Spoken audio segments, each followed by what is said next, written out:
Uh, Dear students, I would like to welcome you to Home Aid Training Center. Our school is based in Federal, Washington, United States of America, and we train all home care aid courses, or what is popularly known as 75 hours. And I'm the community instructor and the managing director of this institution.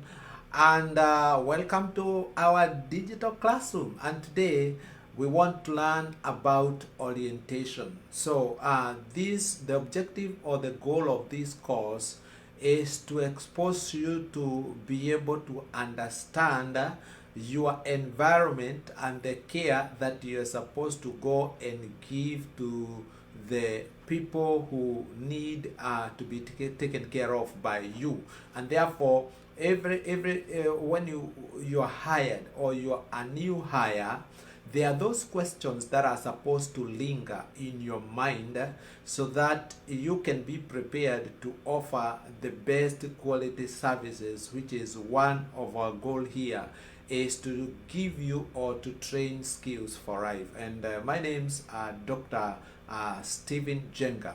And there are those questions as a caregiver or home care aid worker that need to come into your mind when you first arrive at your new working station. And the first question that need to linger into your mind is, where is the breaker box? Where is the breaker box? The breaker box is where you can be able to reinstate back the electricity or the rights whenever the electricity may triple. So before and always remember, standard number one, we always say safety first. Your safety and the safety of the client, they come first. And therefore and remember, I also say that the number one step you're supposed to do is to call 911. Is to call 911. Very, very important, because by calling 911 you are activating the emergency responder system so that they can be able to come and attend to the emergency for the safety of the client that you are taking care of. The second question that need also to linger into your mind when you arrive into your new working place is, where is the water shut-off valve? Where is the water shut-off valve? This may be of very, very important, because where there could be over flooding from the water sink or from the toilet before the 911 arrive, or emergency responders they arrive, or before the provider or your supervisor takes action. Then you need to know where you can shut off water. Where can you shut off water before the... So you need to know two things. One, you need to know the valve. Where is the valve in the house? Where is the water shut off valve in the house? You need to know the one that is inside the house and the main one that is outside the house. You need to know, is it under the kitchen, or is it under the bathroom sinks, or is it behind the toilets? Or is it, if that is for the inside one. But when you talk about the outside one, you need to know where is the main water shut-off valve, usually near the load. And then the other question you need also to ask yourself in your new arrival at your workstation, you need to ask yourself, where are the emergency numbers? Remember, you are not the only person who is taking care of these people. There is a team, and we have the physician, we know the care team, we learned that in our last lesson, the care team, and we have the primary physician who is the head of the team. He's the one who develops the plan of care for the client. And you need to know where is the emergency number for the registered nurse, who is able to evaluate the treatment, organizes the medical appointment for the client. You need also to know the emergency number. You need also to know where there is emergency number for the family members. Who can you call? You need to know where, because family members, they are part of the team that takes care of the client. And then you also need to know where is the number for the provider or for the business owner. You need to know where is the number for the business owner or the provider, because you also need a with the second person after calling for the 911. You need also to know where is the number for the supervisor for that matter. And then something else that is very important is you need to know more about the emergency food. Sometimes there are windy storms, sometimes it is snowing, sometimes it is raining, sometimes you cannot be able to go out, So there should be emergency food. You should be knowing where the emergency food is kept for 3 days. That is, there should be 3 gallons of water, there should be 3 meals, there should be 2 snacks per person for 3 days. At least in the house there should be food for 3 days for the client, for the client. Then another question that needs to linger into your mind when you are taking care of the client is where are the DNRs? DNR, the word DNR stands for do not resuscitate. Do not resuscitate. So, and then you need to ask yourself, who has one? Is there a client who has a DNR? Sometimes they have the wristbands, that is written do not resuscitate. You need to know if there is a special file, and even in the residence there is always a special file, and each file talks about the client, and it talks about the client and all what is needed to be done. Then another question that you need to ask yourself is, where is the fire extinguisher? Where is it located? Near the kitchen, and 1 per level. Every level should have a fire extinguisher and 1 in the kitchen, so that in case there could be fire, you can be of help to that person. The other question you need to ask yourself, how often do you do a fire drill? Fire drill should be done every other month. Every fire drill should be done. So if you did fire drill in the month of April, that means in May you are not going to do fire drill, but you will do it in the month of June, and there should be always 2 signatures as needed, and all residents must be listed in the fire drill. And then of course the other question that comes is the order of evacuation. The order of evacuation, you first of all, in case there is an emergency, let's say there is fire, you are going first of all to help those clients who are independent. And of course outside there is a place called the meeting area or the designated area where you are going to go and take the client there. So the independent, they are those who can do almost everything for themselves, and then you have to direct them where to go and wait. And then the second group of the clients you're gonna remove, they are those clients who use the walker. Those are the second number you're gonna use. And then we have the residents who use a wheelchair. That is the third group that you're going to move. And then lastly, you're going to move those with who are confined to bed.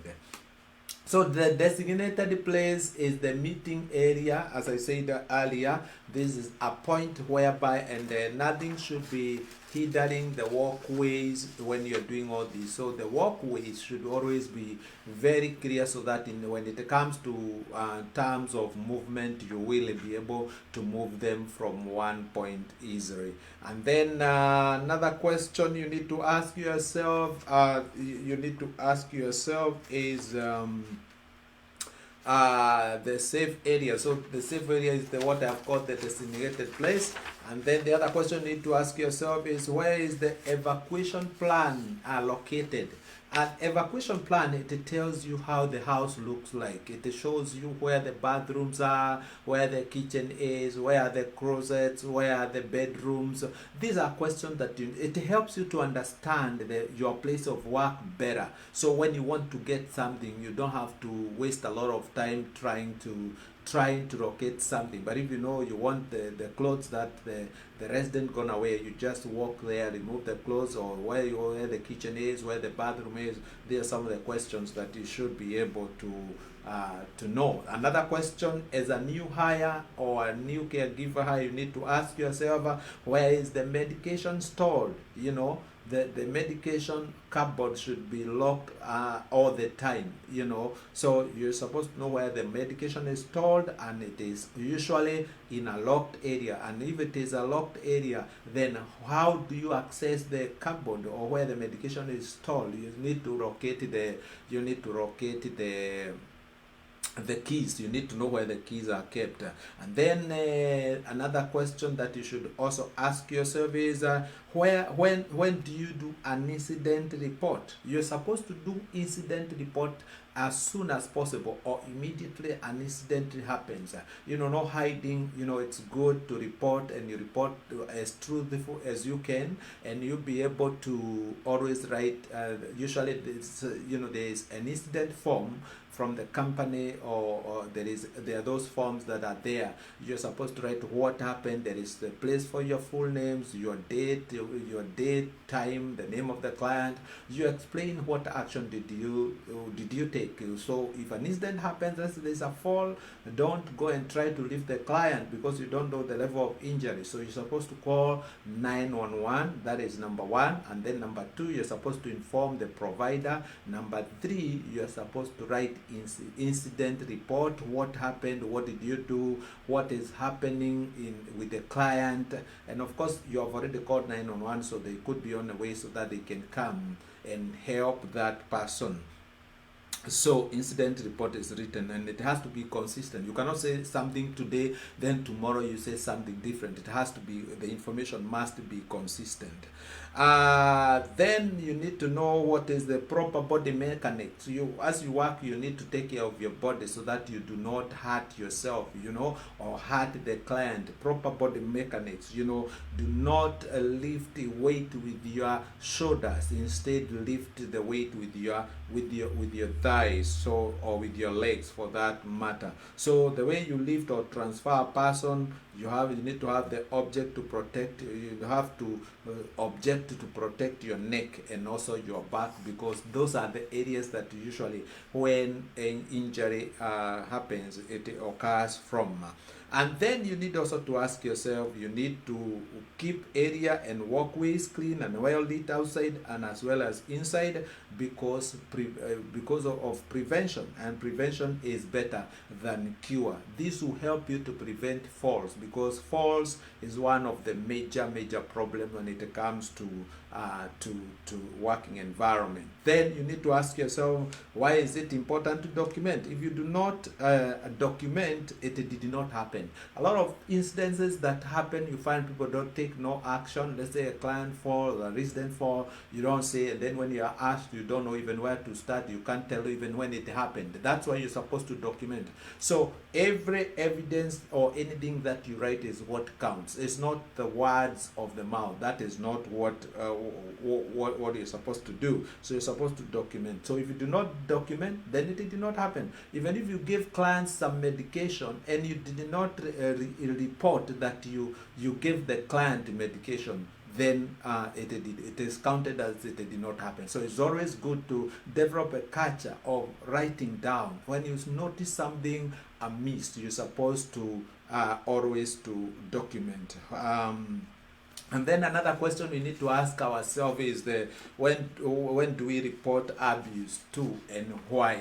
And we need to ask ourselves when we talk about abuse. And abuse is inflicting pain, and you can inflict pain in several ways.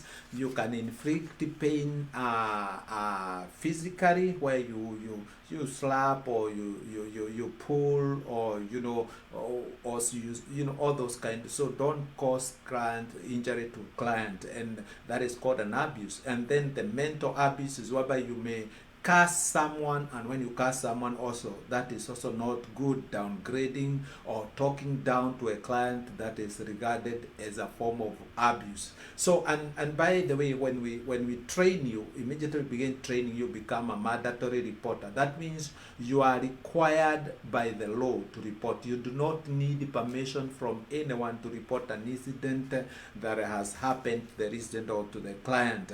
So So if you suspect or you know of any abuse or any type, you must report it. And then maybe we can think about what are type of the abuse. And this one should be reported to the police immediately. Number one is physical, where if you notice the client has been scratched or has been some marks, you know, if you notice client has been abused, then you're supposed to report. If you notice the client has been abused sexually, you're also supposed to report.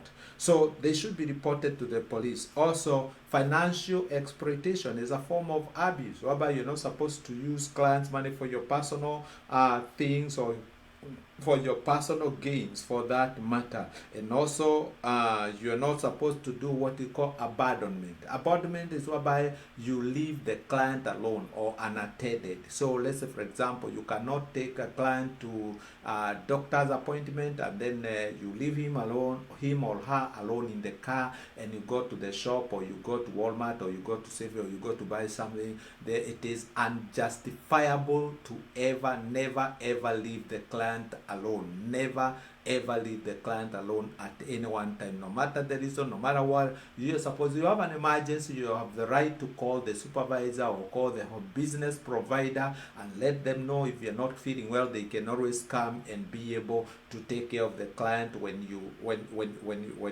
go attend to your emergency. Neglect is whereby you willfully refuse the client some services. Let's say you refuse to give the client food, or you refuse to attend to their much needed services. So you do not need permission to report these incidences. So, and in a nutshell, that is what we call our first lesson on orientation, or things that you need to know. And we are going to continue with the lesson 2 still on orientation. So this is part 1, and I believe that you are going to give your clients the best services ever. Home Aid Training Center, training skills for life. So I'll see you in our digital classroom in the next lesson, and bye bye for now.